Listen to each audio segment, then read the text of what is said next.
नमस्कार दोस्तों, clinical centric पर आपका स्वागत है। दोस्तों, आज हम एक ऐसी बीमारी के बारे में बात करने वाले हैं जो बहुत से मरीजों में देखने को मिलती है, लेकिन उसे नोटिस नहीं करते हैं। उसको सिर्फ एक दर्द समझते हैं, लेकिन आगे जाकर वो बहुत ज़्यादा सीवियर हो जाती है। और ये मोस्टली बुजुर्गों में देखने को मिलती है जो सीनियर पर्सन हैं, क्योंकि वो इग्नोर ज़्यादा करते हैं और पेट दर्द के चक्कर में रह जाते हैं। तो दोस्तों, उस बीमारी का नाम है कोलिसिस्टाइटिस यानी कि गाल ब्लैडर, जिसे हिंदी में हम पित्ताशय कहते हैं। पित्ताशय का इन्फ्लामेशन यानी पित्ताशय में सूजन, गाल ब्लैडर में इन्फ्लामेशन, जिसे मेडिकल टर्म में कोलिसिस्टाइटिस कहते हैं। तो कोलिसिस्टाइटिस गाल ब्लैडर का इन्फ्लामेशन होता है। और गाल ब्लैडर एक पियर्स शेप ऑर्गन है जो कि लीवर के नीचे होता है और आपके पेट के राइट साइड में होता है।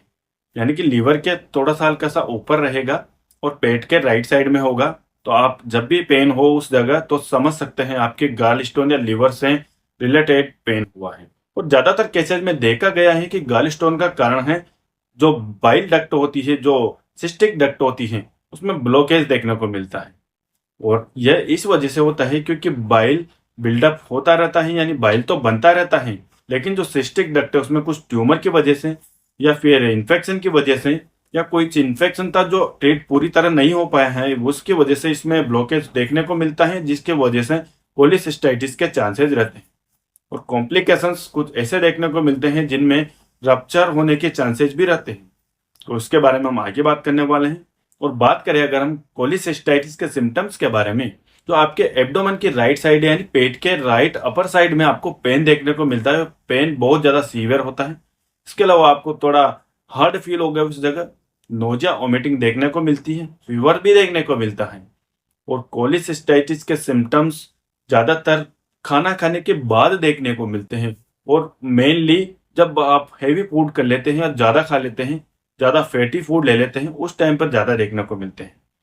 और सबसे मोस्ट इंपॉर्टेंट बात यह है कि आपको कब डॉक्टर को दिखाना चाहिए, कौन सी ऐसी कंडीशन हो जाती है आपकी जब आपको डॉक्टर को दिखा लेना चाहिए। तो आपको डॉक्टर को अपॉइंटमेंट बुक कर लेनी चाहिए अगर आपका पेन बहुत ज़्यादा हो रहा है और अगर बैठने या लेटने से भी ठीक नहीं हो रहा है, तो आपको जल्दी से डॉक्टर को इमरजेंसी रूम में अवेलेबल हो जाना चाहिए ताकि उसका फर्दर इन्वेस्टिगेशन और ट्रीटमेंट हो सके।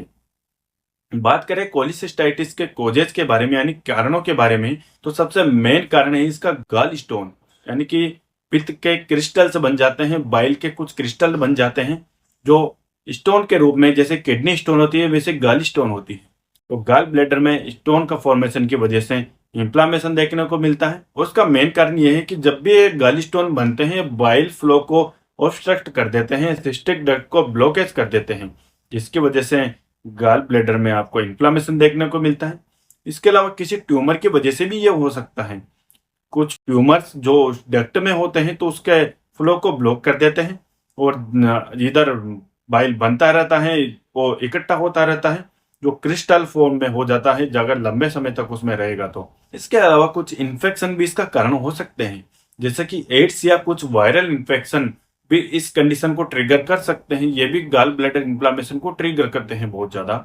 इसके अलावा सीवियर इलनेस में भी इसके चांसेस ज्यादा रहते हैं, क्योंकि सीवियर इलनेस ऐसी कंडीशन है जिसमें ब्लड वेसल से डैमेज हो जाती है, तो ब्लड फ्लो पूरी तरह नहीं पहुंच पाएगा गाल ब्लैडर तक, तो इससे भी यह वाइल फ्लो में दिक्कत आती है और इकट्ठा होने के चांसेस रहते हैं।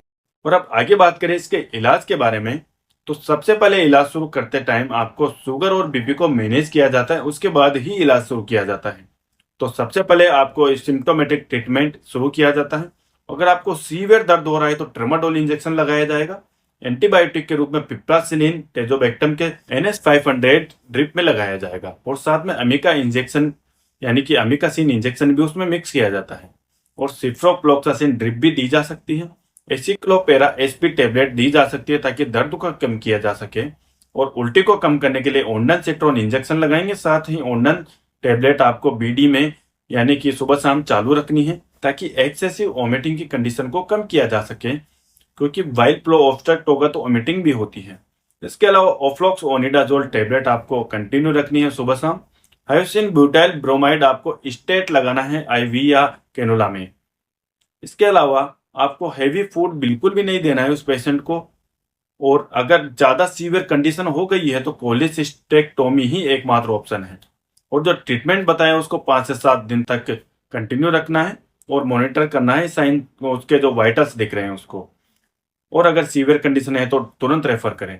और कुछ कॉम्प्लिकेशंस तो आपको देखने को मिल सकते हैं अगर आपने पूरी तरह इलाज नहीं लिया है, इलाज में कुछ लापरवाही बरती है, आपने पूरी तरह पूरा कोर्स नहीं लिया है, तो कुछ कॉम्प्लिकेशन देखने को मिल सकते हैं। कॉम्प्लिकेशंस की बात करें तो गॉल ब्लैडर के जो अंदर के टिश्यूज होते हैं वो डाई होना शुरू हो जाते हैं, मरना शुरू हो जाते हैं।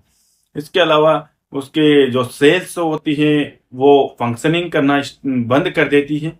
और ज्यादातर ये ओल्ड पेशेंट्स में होता है या जो डायबिटीज से ग्रसित हैं उन लोगों में ज्यादा देखने को मिलता है। और कुछ लोगों में जो बाइल डक्ट या सिस्टिक डक्ट होती हैं वो फटने के चांसेस रहते हैं, वो बर्स्ट हो जाती है बहुत सारे पेशेंट्स में।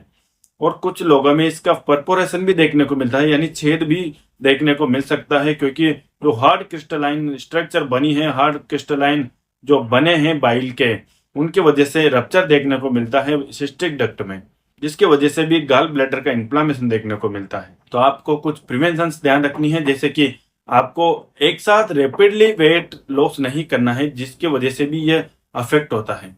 तो धीरे धीरे वेट लॉस करें, हेल्दी वेट अपनाएं। इसके अलावा आपकी डाइट में मोस्ट ऑफ द पार्ट आपका डाइट का होना चाहिए veggies, whole grains and fruits. तो आपको हेल्दी डाइट अपनानी है, एक्सरसाइज करते रहना है, आपको रेगुलर आपकी जो लाइफ स्टाइल है उसमें अच्छा खाना और अच्छी एक्सरसाइज शामिल करना चाहिए, ताकि आपका वेट धीरे धीरे कम हो और वेट मेंटेन रहे, हेल्दी वेट अडॉप्ट करें। तो ये कुछ ऐसी सलाह है जो आपको माननी चाहिए अगर आपको भी ऐसी कंडीशन है तो आशा करते हैं वीडियो आपके काम की लगी होगी और वीडियो में आपको जानकारी मिल गई होगी कि कौन सी जगह दर्द होने से आपको ऐसी कंडीशन होने के खतरा रहता है। तो कभी भी किसी मरीज के अपर राइट कॉर्नर में लीवर के साइड पर अगर दर्द होता है तो आपको सोचना चाहिए कि या तो ये लीवर का पेन है या गॉल ब्लैडर का पेन है, और सीवियर पेन है तो गॉल ब्लैडर का पेन हो सकता, तो इससे आप अच्छे से डायग्नोसिस कर पाएंगे। और इसका ट्रीटमेंट भी आपको इस वीडियो में मिल गया है। तो ये सिम्टोमेटिक ट्रीटमेंट है इसका, जो डॉक्टर्स के द्वारा मेनली एडवाइस किया जाता है, लेकिन ये वीडियो सिर्फ और सिर्फ जानकारी के लिए है, कोई डॉक्टर का अल्टरनेटिव नहीं है। अगर कभी भी ऐसी कंडीशन देखने को मिले तो तुरंत डॉक्टर से मिलें और प्रॉपर इसका इलाज कराएं। और आशा करते हैं वीडियो अच्छी लगी होगी तो चैनल को सब्सक्राइब करें, वीडियो को लाइक करें, दोस्तों के साथ शेयर भी करें ताकि सबको जानकारी मिले। और मिलता है नेक्स्ट वीडियो में एक और काम की जानकारी वाली वीडियो के साथ, तब तक के लिए धन्यवाद दोस्तों।